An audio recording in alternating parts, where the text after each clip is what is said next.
요한계시록 8장 1절에서 13절까지 말씀입니다. 우리 한 절씩 교독하도록 하겠습니다. 일곱째 인을 떼실 때에 하늘이 반 시간쯤 고요하더니 내가 보매 하나님 앞에 일곱 천사가 서 있어 일곱 나팔을 받았더라.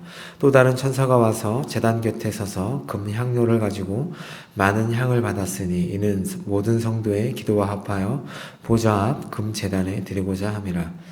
향연이 성도의 기도와 함께 천사의 손으로부터 하나님 앞으로 올라가는지라. 천사가 향로를 가지고 제단에 불을 담아다가 땅에 쏟음에 우레와 음성과 번개와 지진이 나더라. 나팔을 가진 일곱 천사가 나팔 불기를 준비하더라. 첫째 천사가 나팔을 부니 피 섞인 우박과 불이 나와서 땅에 쏟아지매 땅의 3분의 1이 타버리고 수목의 3분의 1도 타버리고 각종 푸른 풀도 타버렸더라.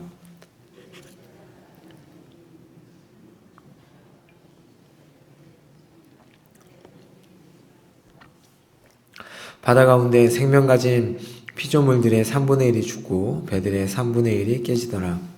셋째 천사가 나팔을 부니 횃불같이 타는 큰 별이 하늘에서 떨어져 강들의 3분의 1과 여러 물샘에 떨어지니 이 별 이름은 쓴쑥이라. 물의 3분의 1이 쓴쑥이 되매 그 물이 쓴물이 되므로 많은 사람이 죽더라. 천사가 나팔을 부니 해 3분의 1과 달 3분의 1과 별들의 3분의 1이 타격을 받아 그 3분의 1이 어두워지니 낮 3분의 1이 비추임이 없고 밤도 그러하더라. 다같이요. 내가 또 보고 들으니 공중에 날아가는 독수리가 큰 소리로 이르되 땅에 사는 자들에게 화가 있으리니 이는 새 천사들이 불어야 할 나팔 소리가 남아 있음이로다 하더라. 아멘. 기도의 향연 이란 제목으로 새벽 말씀 보도록 하겠습니다. 계시록 8장과 9장에서는 세상에 쏟아 부으시는 하나님의 재앙의 강도가 더해가는 것을 보여줍니다. 오늘 본문에 보면 3분의 1 계속 강조하는 것은 앞에 인 재앙은 4분의 1에서 나팔 재앙은 3분의 1을 강조합니다. 재앙이 임하고 있지만 아직 끝이 아니게 하나님의 백성들은 온전한 악의 심판이 임하는 날까지 이 땅에서 신음하며 살아간다라고 말씀합니다. 이 나팔 재앙을 통해서도 하나님의 재앙이 얼마나 정당한 것인지를 보여주시고 하나님이 재앙을 조절하시는 것을 나타내십니다. 나팔은 구약의 이스라엘 백성들이 전쟁과 위험한 일에 대한 경고를 알리기 위한 필요가 있을 때 사용되었습니다.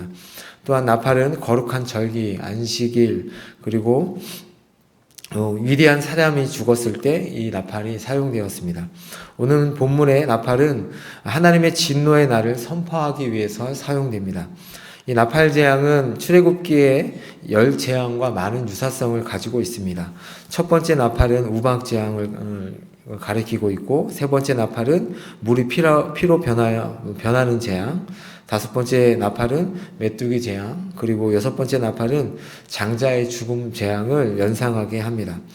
1절에서 6절을 보시면 일곱 재앙의 이 시리즈들은 하나의 독립된 실체라기보다는 일곱 서로 밀접한 연관성 가운데 종말을 향해 달려갑니다. 일곱인의 마지막 일곱 번째 인과 첫 번째 나팔이 연결되어 있고, 그리고 일곱 번째 나팔과 첫 번째 대접 재앙이 연결되어 있습니다. 이것은 일곱 재앙의 시리즈가 하나로 묶여 있다는 것을 말씀합니다. 일곱째 인을 떼실 때 반시 동안 하늘이 고요하다라고 얘기합니다. 오늘 8장 1절에 보시면 7장의 위로가 끝나고 다시 시작되어야 하는 무시무시한 그 심판 전의 고요함을 나타내는 것입니다. 이 고요 뒤에 나오는 기도와 연관이 있습니다. 하나님 앞에 서 있던 일곱 천사가 일곱 나팔을 받고 고요함 이후에 금 향로를 가진 여덟째 천사가 홀로 등장합니다. 그 천사는 금 향로를 가지고 많은 향을 받았는데 그것이 다름 아닌 하나님의 백성들의 기도입니다. 천사의 손에 의해서 하나님 앞으로 올라가는 것을 저희가 보고요. 하나님 앞으로 갔던 기도가 다시 변하여서 다시 땅에 쏟아지는데 그때 뇌성과 음성과 번개와 지진이 생깁니다. 여기서 요한이 기도를 언급하는 이유는 하나님께서 성도들이 드리는 기도를 가치 있게 여기신다는 그 의미를 다시 한번 확인하고 싶었기 때문입니다. 하나님이 성도들의 기도를 지금도 듣고 계심을 강조하는 것입니다. 본문의 기도 장면에서 특별히 주목해야 할 부분은 요한이 기도와 재앙을 연결시켜 얘기하고 있다는 점입니다. 하나님이 세상에 재앙을 쏟아 부으시는 이유 중에 하나가 성도의 기도에 대한 응답이라는 것을 알게 하는 것입니다. 이 기도를 통하여 땅 위에 진노가 임하는 장면을 보게 되고, 무슨 기도를 드렸는지 구체적으로 밝혀지지는 않지만 분명한 사실은 성도들의 기도가 하나님의 마음을 움직이는 가장 강력한 도구라는 점입니다. 성도들의 기도를 통하여서 하나님은 세상에 대하여 하나님이 가지고 계시는 그 계획을 성취해 나가십니다. 하나님께서 일하시는 원리는 하나님께서 홀로 모든 일을 다 할 수 있으시지만 우리 인생들의 협력을 통해서 일하시는 것을 기뻐하십니다. 하나님의 전적인 사역에 우리의 인생을 초대하셔서 함께 일하시는 방식으로 역사하신다는 것이죠. 이 말은 다른 말로 하자면 우리의 수고와 우리의 헌신으로 드러나야 하는 모든 사역들이 결국적으로는 하나님의 역사가 없이는 불가능하다는 것입니다. 그분이 홀로 완성하실 수 있는 사역에 우리를 초대하셔서 그분이 이루시는 하나님의 나라의 주인공이 되는 그 영예와 기쁨을 그리고 면류관을 주시기 위한 것입니다. 5장에서 저희가 5장에서 본 것처럼 마지막 세상의 종말의 심판을 집행하실 수 있는 분은 오직 하나님밖에 없으십니다. 그런데 그 일에 우리의 기도를 사용하시는 것입니다. 그 주님의 사역이 우리의 사역이 되게 하시고 그 사역에 우리를 참여시키셔서 우리에게 존귀와 영광을 받아 누리게 하시기 원하시는 것입니다. 7절에서부터는 첫 번째 나팔이 불려지고 연이어 세 개의 나팔도 불려집니다. 이 처음 네 가지 재앙은 주로 인간에게 직접적으로 내려지는 재앙이라기보다는 자연계를 향한 재앙입니다. 계시록에서 나팔은 경고를 말하기보다는 심판을 강조합니다. 이 나팔 심판 시리즈는 불신자에게 주는 아마 일종의 경고의 심판의 메시지입니다. 회개하지 않으면 최종 심판을 받게 된다는 메시지입니다. 첫 번째 나팔은 피 섞인 우박과 불의 재앙입니다. 땅과 수목이 파괴되는 심판입니다. 이 나팔은 회개를 유도하기 위한 심판이 아니고 강팍한 우상 숭배자들을 위한 그들을 징벌하기 위한 심판입니다. 둘째 심판은 첫 번째 나팔의 영향을 받지 않은 바다의 3분의 1에 대한 심판인 동시에 수산업에 대한 심판입니다. 불타는 산을 바다에 던진다라는 이 표현은 사악한 나라에 대한 심판을 지칭합니다. 이 나라는 큰 성 바벨론으로 전 세계를 장악하고 있었던 아마 로마를 가리키는 듯합니다. 바다에 대한 심판은 해양 전력을 바탕으로 제국을 건설하고 유지하는 해양 세력에 대한 은유적 표현이고요. 배의 파괴는 바다의 무역을 기반을 둔 제국주의에 심각한 타격을 준다는 하나님의 말씀입니다. 셋째 나팔은 횃불같이 타는 큰 별이 하늘에서 떨어지는 광경을 묘사합니다. 물이 파괴되어 물의 3분의 1이 오염되었습니다. 그리고 그 물이 많은 사람이 죽게 된다라고 말씀합니다. 넷째 나팔 재앙은 해, 달, 별의 3분의 1이 어두워지는 광경입니다. 이 천체 이상을 말하는 것이죠. 출애굽 9번째 재앙, 흑암 재앙을 상징하는 것입니다. 빛을 잃은 어둠은 세상의 심판을 말할 뿐 아니라 세상의 정체가 무엇인지도 암시하는 것입니다.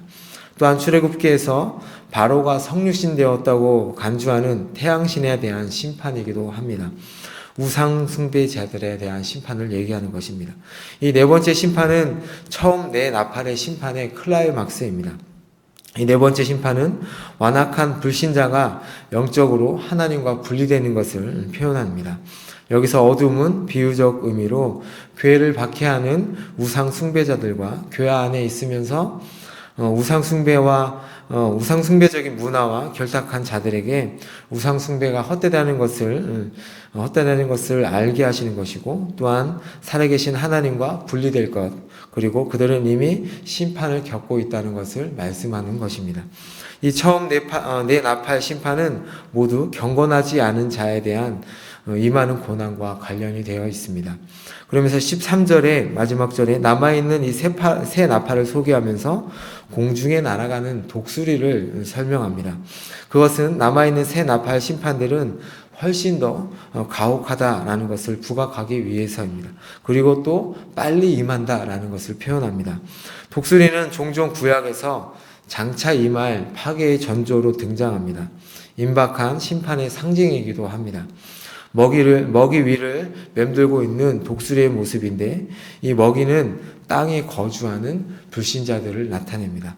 오늘 본문을 통하여서 하나님이 우리의 기도를 통하여 일하신다는 사실을 우리가 굳게 신뢰했으면 좋겠습니다. 주님은 기도하는 사람들과 함께 당신의 역사를 만들어가기를 기뻐하십니다. 기도를 통해 하나님이 홀로 하셔야 하는 위대한 역사의 파트너로 우리를 부르신다는 것을 기억하시기를 바랍니다. 세상이 아무리 우리 앞에 기사등등하게 서 있을지라도 우리의 기도를 통하여 심판받게 될 것이라는 사실을 믿고 담대하게 세상과 맞서는 여러분이 되시기를 바랍니다.